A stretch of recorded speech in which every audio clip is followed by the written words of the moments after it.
Hello and welcome to the first Breaking Defense Space Survey webinar.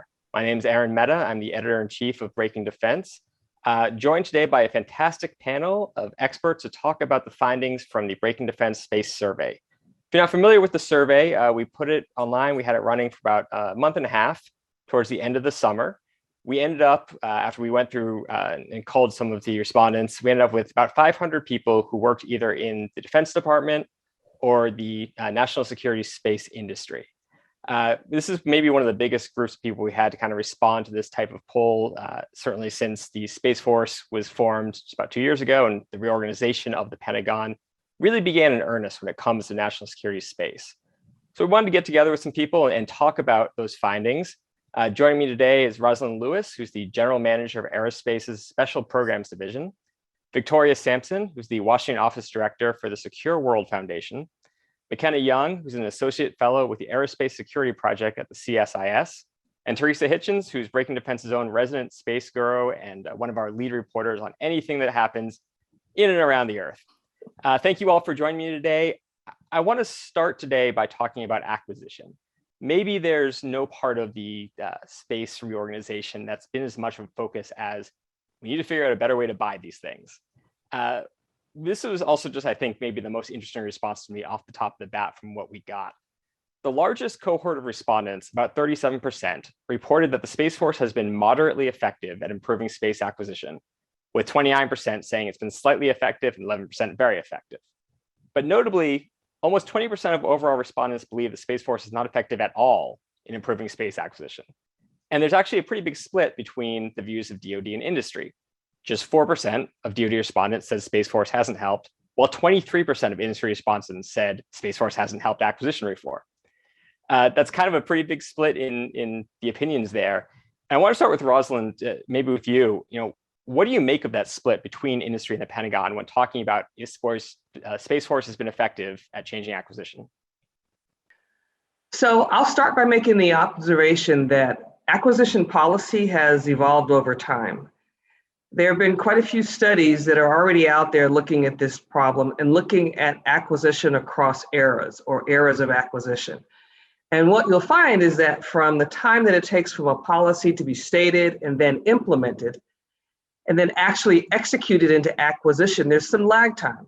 Because right now, if we were to make policy changes, there's a whole set of acquisitions already underway and in the works. So those programs are not likely to change course immediately, but they can incorporate that acquisition policy change going forward, affecting some out years. So why then, Rosalind, do you think that there is maybe this split between how it's perceived inside the building and outside the building? Do you think it's as simple as people inside the building see that the levers are slowly churning and they have faith that it's going to come about, while industry wants things to just move quicker? So the Space Force is just a bit over a year old, and you have to recognize that even though the Space Force came with its own ideas and thoughts about acquisition and how to do acquisition, that doesn't necessarily happen immediately, because there were already programs ongoing in many of the organizations that make up our nation's space capabilities. What I think the Space Force has done in terms of acquisition change is creating an awareness of the need to do acquisition more swiftly, much more agilely, and responsive to the threat.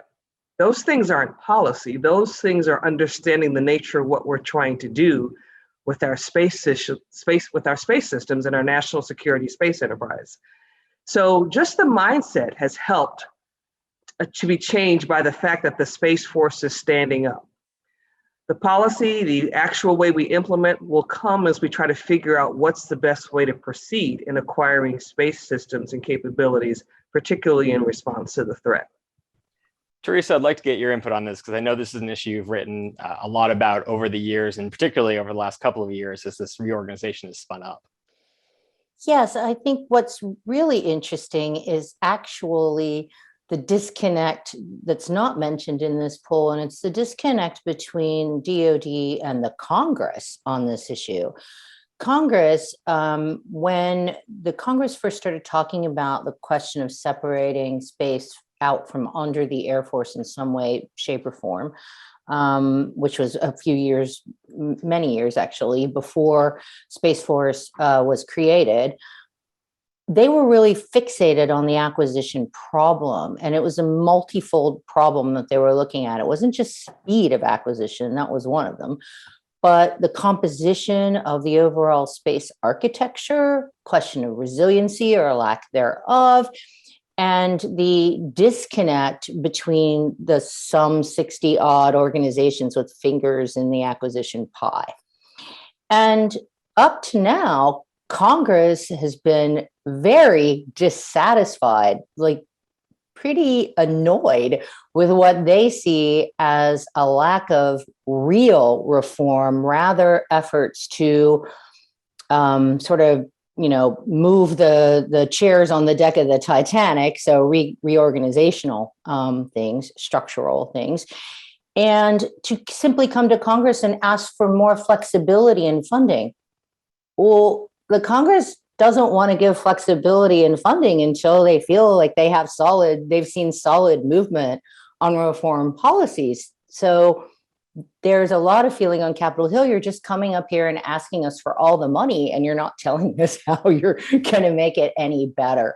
So I think that's the real problem that Space Force and the Air Force acquisition community and DoD writ large have to deal with, because until Congress trusts them, they're going to have continuing issues on the Hill with budgeting and their ability to get things done.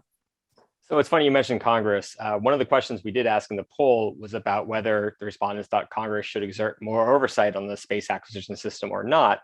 And respondents were pretty neutral. We asked them to go 1 through 5, 1 being not so much, 5 being yes, they need to do that. Came back as a 3, so right in the middle. And I think that might reflect a little bit of the people who responded, which were generally people either in the building or in industry, who I think the general response is, hey, we know better than Congress about some of this stuff, and Congress tends to muck things up. McKenna, I'm wondering if you have thoughts on the Congress question. Yeah, I think, this is tough all around. I think that there's been so much attention on the Space Force since before it was even stood up, that they're under a pretty big microscope. So when things aren't moving quite as quickly as people want them to, they're pretty fast to, throw blame on the Space Force and say they're not doing anything. And with the results of the first question, it sounds like the people who are in the Pentagon are more familiar with the tangible successes that the Space Force is having. And I think that, as we get into this conversation with Congress, we need to remember that the Space Force hasn't even been stood up for 2 years yet. So they're going through a lot of growing pains, let alone in a pandemic where everything kind of slowed to a halt anyways. So although, some people in industry and in Congress might not see, the wheels turning as quickly as they wanted to, it doesn't mean that they're just at a standstill. So I think that before, Congress gets even more involved, we might need to give the Space Force just a little bit more time and flexibility to really, get into their groove. The point about standing up during a pandemic is an interesting one. Victoria, do you have thoughts on this? Yeah, I just want to build off McKenna's thoughts there. Congress absolutely has, power of oversight, and that shouldn't be downplayed. But to be honest, this is a big change, and Congress has not always been great in enacting big changes. I think about, SPD 3, Space Policy Directive 3, which in June of 2018 directed, Commerce to have responsibility for space situational awareness. And Congress is still arguing, well, maybe it should be the FAA, maybe it should be DOC. It's 3 years later. So this is a big ship. It doesn't turn on a dime, and it just takes a while for these institutional changes to be enacted, Congress or no. Do you think, Victoria, maybe I'll just ask you to keep going on this. Do you think the fact that, again, less than 2 years, it'll be 2 years, I believe in December is the official birthday for Space Force. You have a pandemic, and then you also have a change of administration. Do you think that's had any impact on either the speed or, I guess some would say the lack thereof, or just even some of the organizational questions being able to be answered?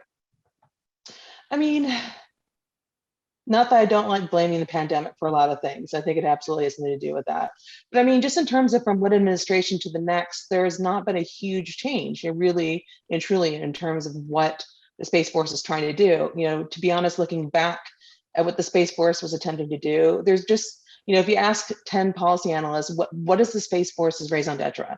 You probably get 20 responses. And so I think that more than anything else has limited how effective it can be, and limited the organizational change, just because there's just not a lot of agreement as to what its main goal is. And again, these sort of things take time, and leadership. And I think we're still early for that.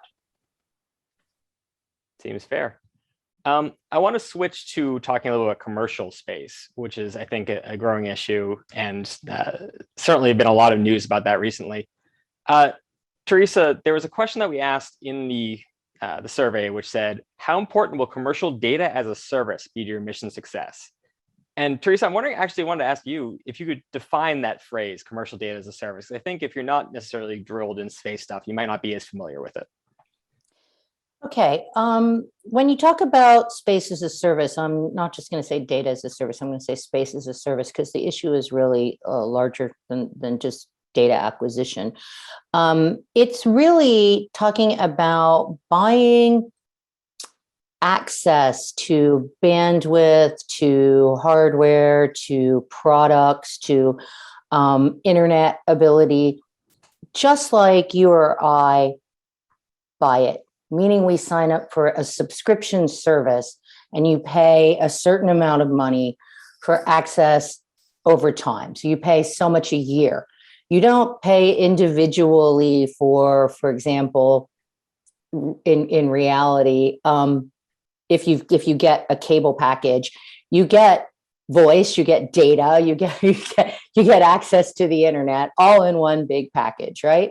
And you have some limits perhaps on how much you can use, but it's not like you're buying access to bandwidth for 2 hours on January 2nd, and then you don't buy any more until you decide that, oh my gosh, I need this for November 1st. I need another whole clump of access. And in essence, that's how DoD buys satellite services right now. It's kind of here and there. It's ad hoc, here and there and everywhere, ad hoc. And so the industry has been pushing for a long time to have contracts that are these service contracts where they provide these services over stretches of time, maybe 2 years or 3 years or 5 years, rather than every time there's a crisis, DoD gins up a buy of commercial bandwidth to be able to prosecute a conflict in Syria, for example.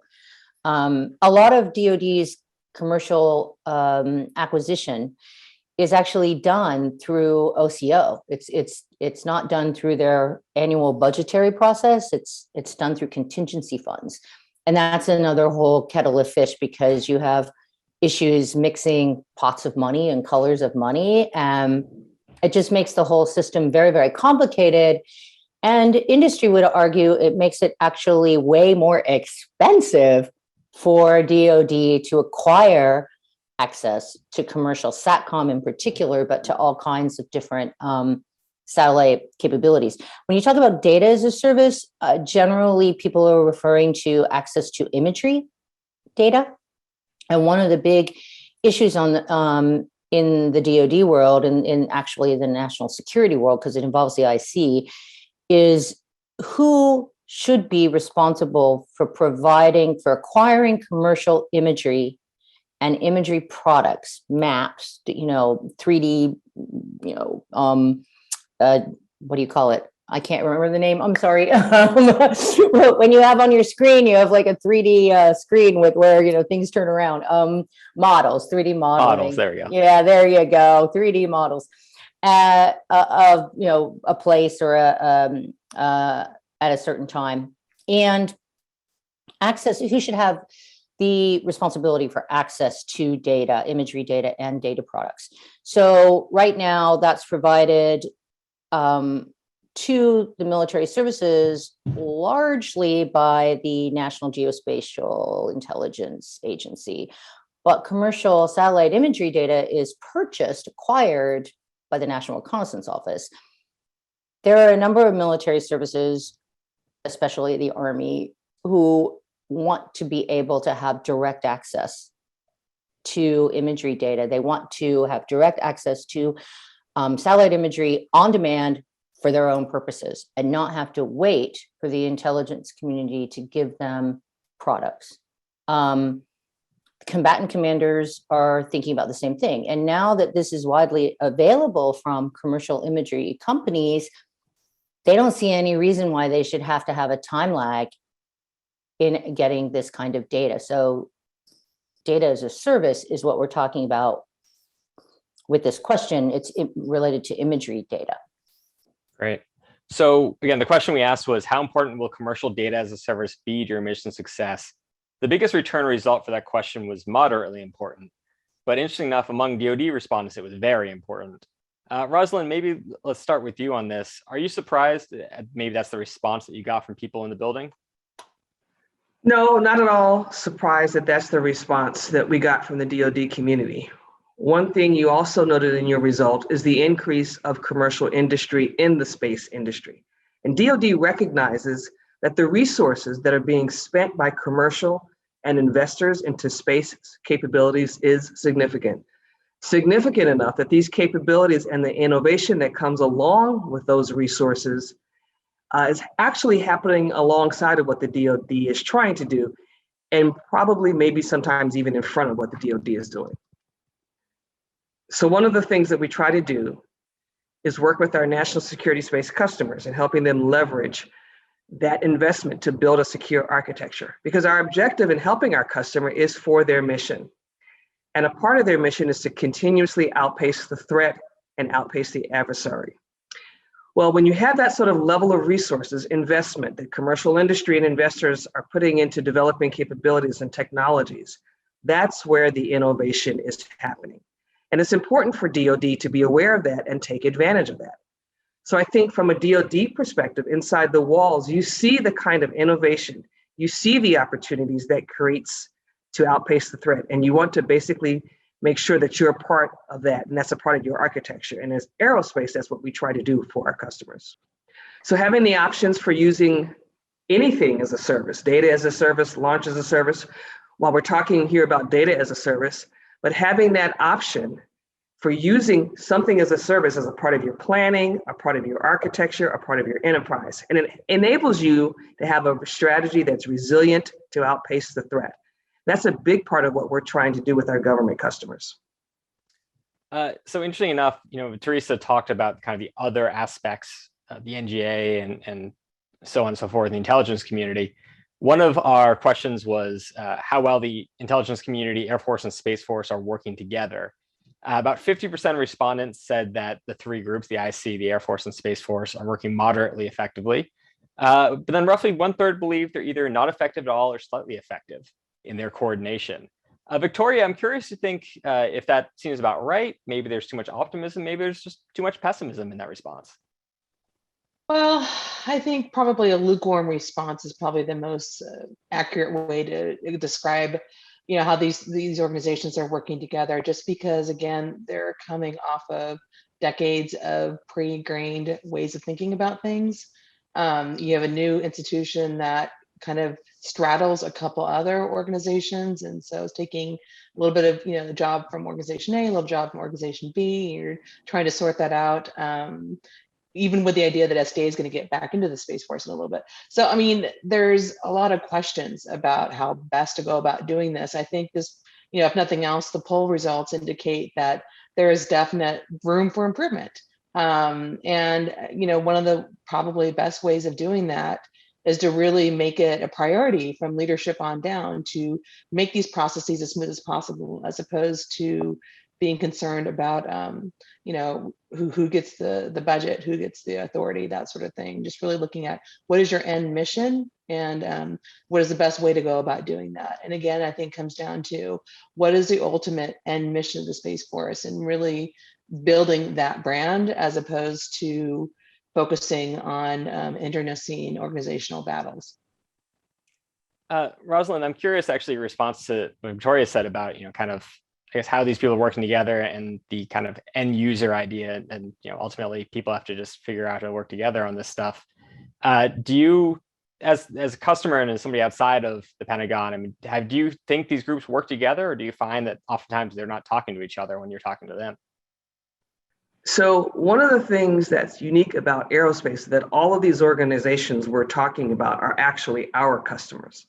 So not only do we support the DoD and the IC, but we work across NASA, NOAA, USGS, and a host of other federal agencies and the commercial world. What we see is that they're coming together for missions. They're coming together when the threat drives it. Various groups have different perspectives and for a particular purpose that they're aligned to. And we get to work with all of those. The good thing is that some of the technology and the tools and the analysis and the modeling are similar across all of those organizations and entities. And that's where we're able to bring what we know to help that complete enterprise. The interesting thing is working through that enterprise integration. And that's really the mission focus that maybe that's not necessarily seen. Some of it is seen from inside of the leaders of our nation, and Congress and others, but some of these threads run through all of these organizations, and you have to create those opportunities such that these organizations can have those enterprise level discussions and awareness. And that's where we operate from, we as an aerospace. A lot of times we're working with these mission partners and we're working across agencies to help them understand what the complete threat of the mission is and how one organization can benefit or leverage from another. And each parts component is how they play together. That's challenging because they all have their specific purpose and they have their role and they have their schedule and they have their milestones. But in a grander scheme, there's an integration challenge that we work to get them to all come together. I agree, it's probably a lukewarm response in total. There's a lot of different reasons for any of these groups to come together. But when you look at it on a mission basis, and mission meaning, what is it we're trying to do with these capabilities? You begin to see some of the synergies and the interdependencies across these organizations. McKenna, I want to give you the last word on this particular topic, the integration among the IC, Air Force, Space Force. And then we'll have Teresa give the last word because I know she cares about this quite a bit. McKenna, I want to give you a chance to weigh in here.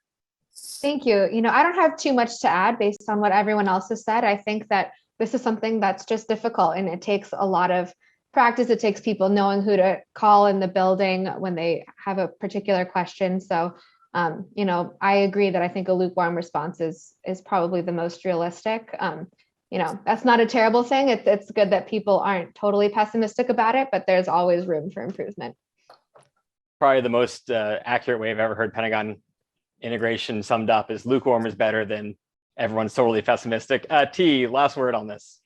I just wanted to point out that one of the key issues is actually defining with more clarity the roles and missions of the various institutions now that Space Force has been established, because there are overlaps and there are not well-defined processes for saying who gets the last word. And that's important. Somebody has to make a decision. If all of these decisions are made by committees and committees and committees, then they're often dependent on personalities and not actually on how best to fulfill the mission. So there has to be some more clarity in roles and responsibilities. And I think you're starting to see a push for that from within Congress. So let's just talk about one issue area that's really hot right now, and that's back to the question of ISR, data, imagery. And the Space Force has been saying that it intends to expand its acquisition of commercial space communications to other areas, including ISR. The Army is working on just going out its own way and buying its own tactical ISR capabilities from space. Meanwhile, NRO and NGA say, but that's our mission. That's what we do. And we're doing more of that to provide the warfighters with more timely information. This is not a good situation. And there isn't anyone making a decision about who does what and how to minimize those overlaps. So I think it's really important that the administration think about, perhaps this is the National Space Council, perhaps it's the National Security Council, but people need to make a decision about who gets to do what. And I think that's really important, and I think it's lacking right now. All right, I want to switch topics somewhat to threats, although in some ways, if this whole conversation has been about what are the threats, internal, external, political, budgetary, et cetera, to making sure the national security space setup is successful. We asked a question, what would be the greatest challenge to the US national security space enterprise in the next 5 years? And we offered a number of suggestions that could be ranked. It included cyber attacks, domestic politics, bolstering resilience, integrating commercial resilience, jamming. We also had an option for other, which got quite a number of responses. And among the things that came in were things like data analytics, integrating with allies, equipping the Space Force with offensive capabilities, and IP theft. I'm curious from everyone, and maybe McKenna will start with you on this, how you would respond to the question of what the greatest challenge to the US national security space enterprise in the next 5 years is. And if you're surprised at all that cyber attacks easily lap the field compared to the other choices that were there. Yeah, I think this is a great question, and all of the responses are pretty valid. I think it's clear that there are a lot of threats that can harm our space assets. My answer is kind of a cop-out, but I think it's bolstering resilience, which to me encompasses a lot of these other answers. Especially in space, resiliency is very difficult. Technology and these threats are evolving so rapidly, and a lot of our big space military systems they take a long time to produce. Some of these huge satellites, from design to orbit can take a decade plus. Which means that they're not able to, fight off the latest threat that's coming off. So bolstering this resilience can be integrating commercially developed systems, reinforcing a lot of our ground stations and data streams to protect against these cyber threats. I think these are incredibly important, and it's important to remember that these satellites take a long time to develop, and so this resiliency has to continue developing, and we have to get creative with how to protect our assets that are already in orbit. And I should say both McKenna and Victoria have worked on annual reports about threats in space, so they're particularly equipped to handle this question. Victoria, same question to you. What's your response to the findings? And then I know there was one response in the other category that really piqued your interest. Yeah, absolutely. No, it made sense to me that cyber showed up as, the biggest concern for the next 5 years, just because cyber is just really perceived to be extremely usable as a counter space weapon. You have plausible deniability that you did it. It does not create, in theory, debris up in space, so you aren't ruining the domain for others.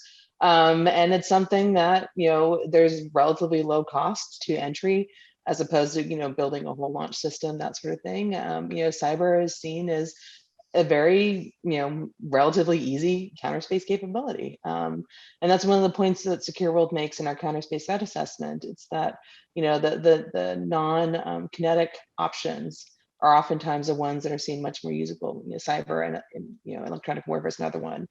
But in terms of the question you asked me, Aaron, specifically about one of the other responses, thank you for allowing me to get on my soapbox and talk about mega constellations. I know when people talk about threats to national security space, they are looking largely at deliberate responses, whether they're weapons or, behaviors that are deliberately threatening. But I think that anything that disrupts the domain as much as mega constellations already are a huge concern for national security space enterprise.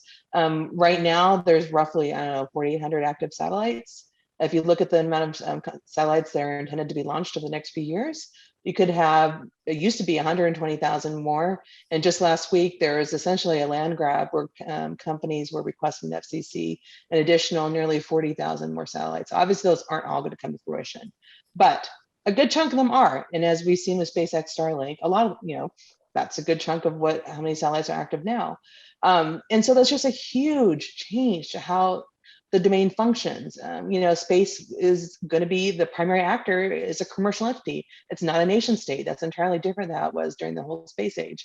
Our governance structure is set up to deal with this. And we haven't really figured out, how to deal with these changes. Is it okay to essentially give an orbit to one company, which is what's going to happen if you have tens of thousands of satellites in an orbit?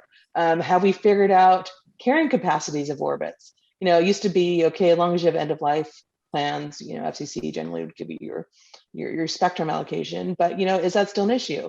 Do you have to worry about, satellites coming up and replacing other satellites and going through different orbital domains?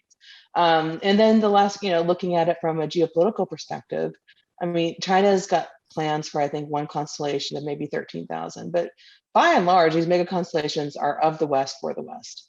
And so how does that proceed? Is it going to be perceived as essentially taking over a part of space, which is, against the Outer Space Treaty? I don't think we've really come to grapple with how much it's changing everything. We're kind of, chugging along in the same policies and processes and regulations that have worked so far. We got to change them. And I think that absolutely will be a huge factor in how secure the domain is. And so I think the National Security Space Enterprise should absolutely be aware and worried about this issue. Rosalind, I'd actually love your opinion on, I guess, the broader question about threats and our findings, but then also a response to maybe what Victoria said about mega constellations. I don't know if that's something aerospace has worked on or just you've tracked in your personal capacity, but I'd love your opinion on it. As I mentioned before, aerospace's customer set includes a wide variety of DoD, IC, and other agency organizations, and working with some commercial and civil organizations also. We've had the opportunity to understand, analyze, evaluate large constellations, mega constellations. We've had an opportunity to look at more traditional monolithic systems. We've had the opportunity to look at more commercial-like, rapidly produced capabilities. Internally, we talk about something called continuous production agility, which allows you to rapidly produce and introduce new capabilities. So we've looked at all of these agile opportunities, including the mega constellations. The one thing that's interesting about what we do is that we see the whole swath of what's being done in this National Security Space Enterprise. I kind of mentioned that a couple of times. So all the things I've heard folks talk about before and the threat is really, really interesting.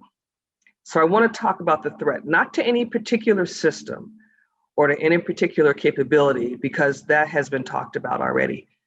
Whether you're talking kinetic, non-kinetic, cyber, those are all real threats. They exist.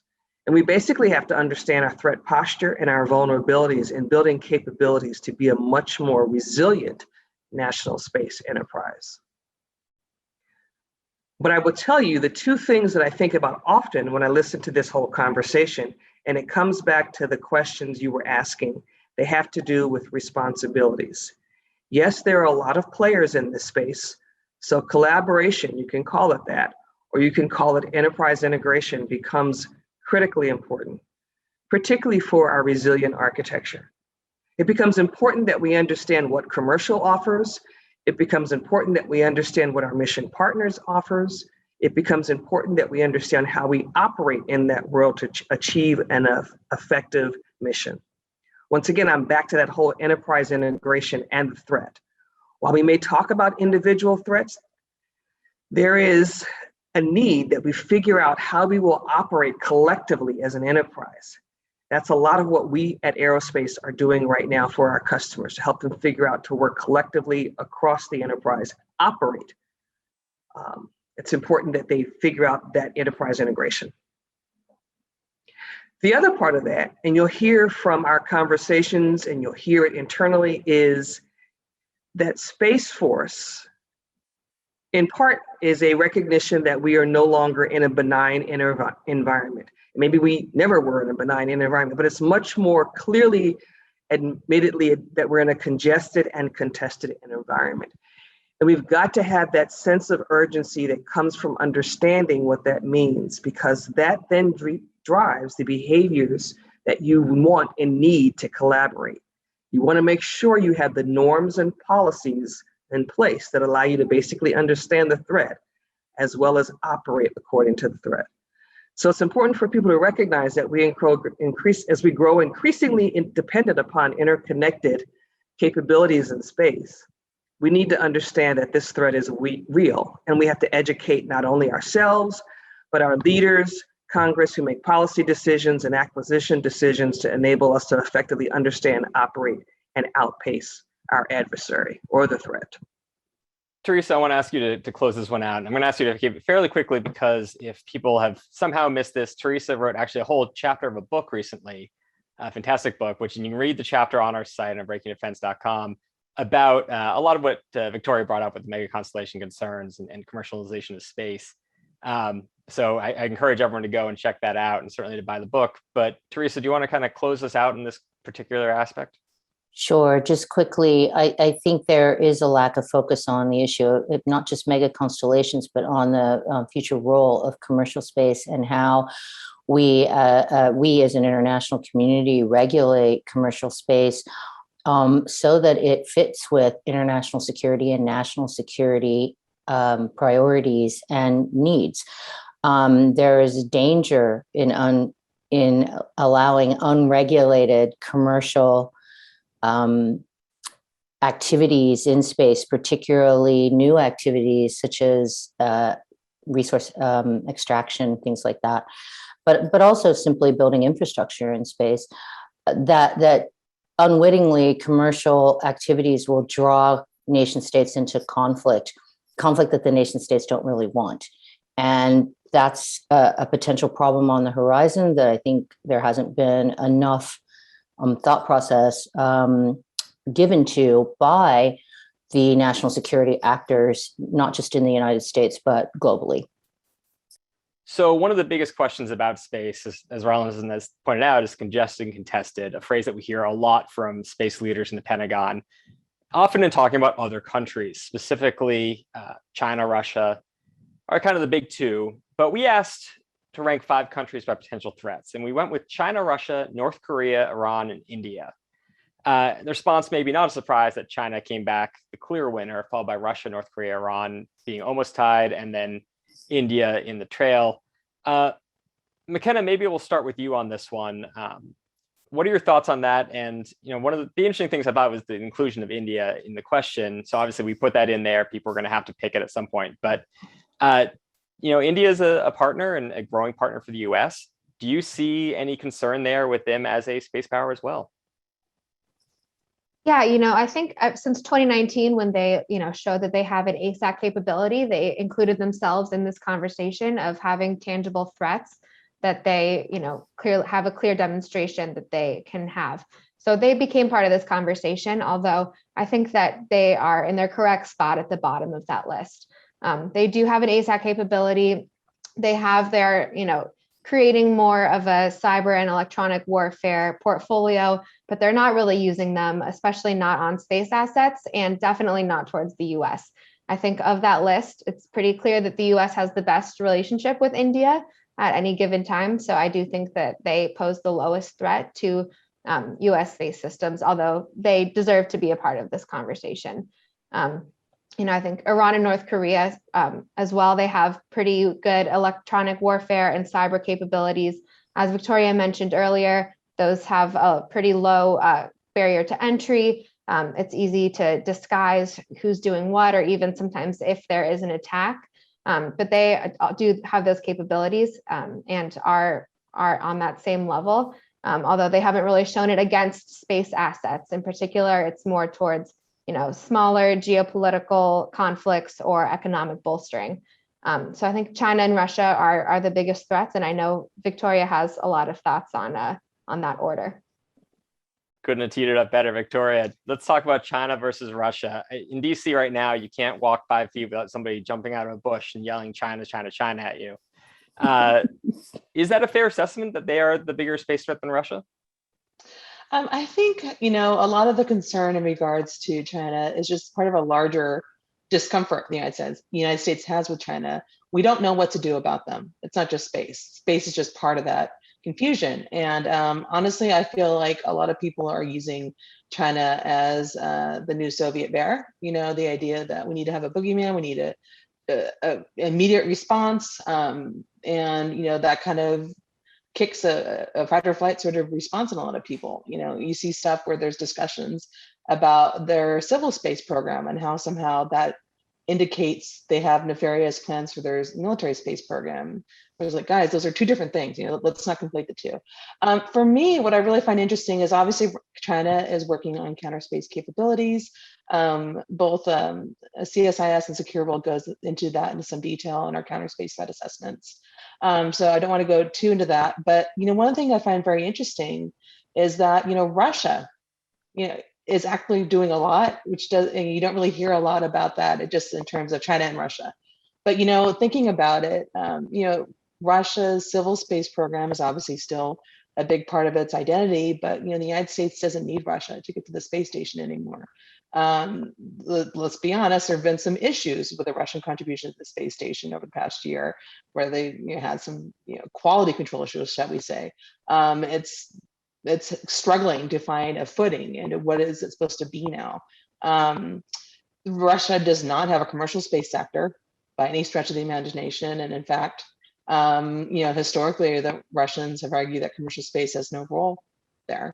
And that's going to be an issue. As I mentioned earlier, commercial space is taking over a lot of the timbre of the space domain, and fixing or having shaping and forming some of the discussions there, and setting the best practices, and what is considered a responsible behavior and what's a norm. Russia doesn't have a way to influence this. Where Russia has a way in which to maintain its geopolitical position in regards to space is its military space program. And I think you see that in terms of, they look to be possibly restarting some of their Cold War era counter space capabilities, whether you're looking at co-orbital capabilities, whether you're looking at some of the directed ascent ASAT programs. It's their way that they still have a foot in the game.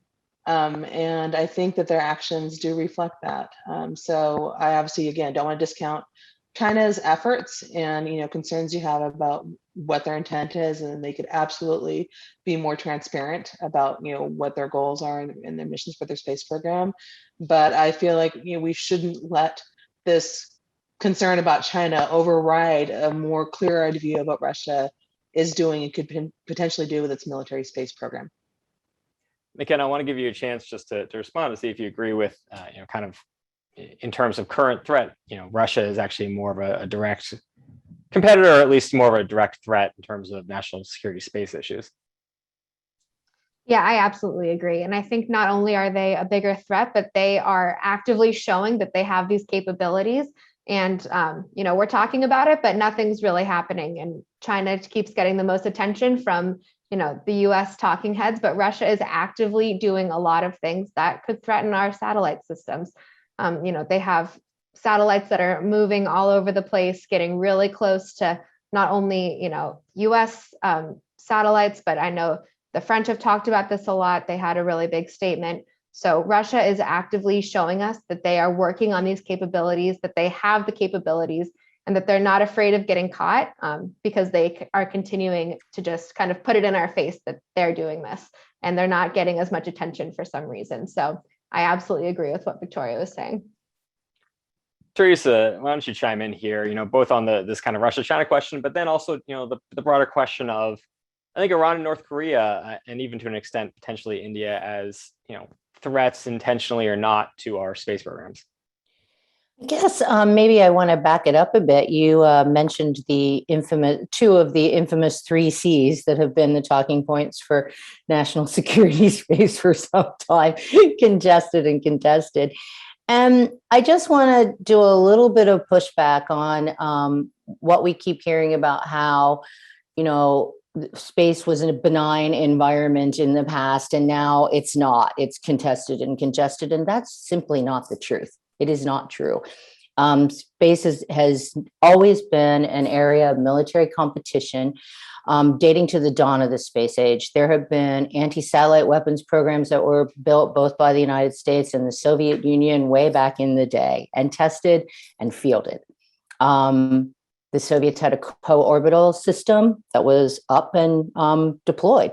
We tested nuclear weapons in space. So the concept that somehow space is suddenly changed from this peaceful, environment to a area of military competition is exaggerated, and that is not a good way to start with your analysis of what you need to do and what threats are. I really think that the contested part is true. It is becoming more contested because more countries are acquiring capabilities that allow them to contest or to harm US satellites and US space assets. that is definitely true. There's a proliferation of technology that can do that. It's becoming cheaper. And part of the problem is increased congestion just from the commercial activities that we already spoke about. So it's a complicated situation, the threat environment. And I think we have a tendency to lump a lot of things together that really should be thought about in different strands. So for example, you just talked about, Victoria and McKenna just talked about the Russian threat, and they're actively doing things where China's experimenting with things. Like they've done one experiment, and yet they are the focus of a lot of the threat conversation, which doesn't necessarily seem to be logical. Iran and North Korea, they're not really putting up satellite systems that could threaten US satellite systems, but they're focused on things like cyber attacks, et cetera, which are pretty common for them. They've used those capabilities, and that's actually also something that perhaps we ought to be paying a little more attention to than we are. So I just think that we need to really be analytical and logical when we start talking about threats, and how we respond to them should be based on that logical consideration of proportionality of the threat. All right, Rosalind, I wanted to ask you to kind of wrap this particular part of the discussion up. We've had a lot of different ideas thrown out here the last couple of minutes. Where are you in terms of threat assessment and kind of how the US maybe is responding to some of this? So I won't speak from the country's perspective. I think that's been pretty well addressed by others on this panel. I will also agree with the previous panel member that the threat has existed for quite some time. The capability for the threat. I think what's different now is the recognition that the national security space enterprise needs to be postured to basically mitigate those threats and be resilient. The term resilience has been in our vocabulary for a long time, but it certainly has become a louder part of the conversation and the way we think about things lately. When we look at what we are building in terms of our space systems, we're talking about how can we make sure that we can survive through? How can we make sure that we can operate through, or we'll have a capability? But there's an acknowledgement, I believe, that the threat exists, and whether or not it's going to be used, that's a combination of what people are trying to do, what their motives are, what's the policy, what are the norms. I think there's a recognition that we need to make sure that we have this resilient enterprise, and that resiliency comes in a lot of different places. It comes on the ground, it can come in our launch capacity, it can come in our vehicles in space. It comes from how we actually operate and how we leverage other components. That's why commercial is such a big piece of this resiliency, because of the innovation and the opportunities there that allow us to affect all of those different areas, as well as have a much more broad, flexible, and agile architecture. The threat is not going to stop evolving. It's not going to stop changing. So we need to continuously understand that and be prepared always to deal with an evolving threat. And not every threat has to be responded to by a particular specific system. It could be strategy, it could be policy, it could be the way you operate. So the threat is a complex thing, and so needs to be the response. And as our space architecture becomes increasingly complex, it's an interesting conversation. You have to begin to think about what is the purpose, what's the intent, what's the means, what's the outcome. That's what I want to make sure or have ensure for the national space security enterprise, given a particular situation. All right, so let's talk classification then. Just under 50% of respondents reported that threat information to space systems should be disclosed or unclassified more often, while 33% said it should not, and the remainder were just kind of not sure on their stance. Those numbers were about the same if broken down by either DoD officials or industry. So those are people who are saying threats to our systems in orbit, or threat to system normals should remain classified. What's interesting is almost 58% of respondents said that they believe American offensive space-based capabilities should not be declassified, and only 23% called for greater transparency to the systems. But defense officials were 10% more likely to call for declassifying offensive space systems than non-defense officials. So there's a lot there. It's an issue that we've heard General John Hyten talk about while he's been the vice chairman significantly. I think one of the first speeches he ever gave, he said, we have too much classified and it hurts us. And one of the last speeches he ever gave, he said, there's been too much classification and it's hurting us. Teresa, I'm going to start with you as kind of the opener on this, because you have written a lot about classification broadly, but also you specifically broke a story for us a couple months ago about Hyten attempting to declassify an offensive space capability, just for the reasons that he stated, that he thinks it actually helps America. What are your thoughts on the findings of the survey related to this?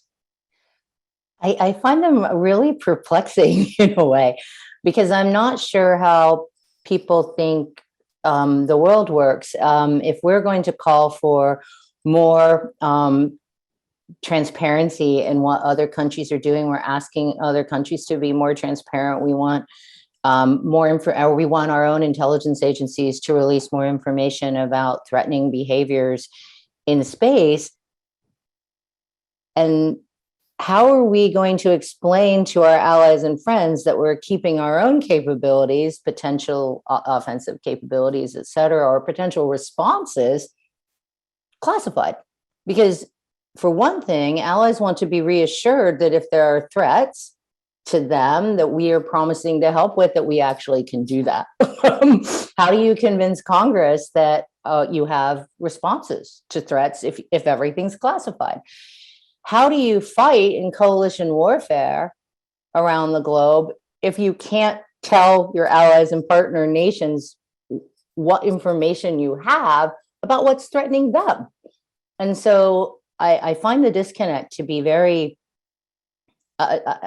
it doesn't make sense to me. There's a disconnect there about how actual operations work and how international relations work that seems quite odd.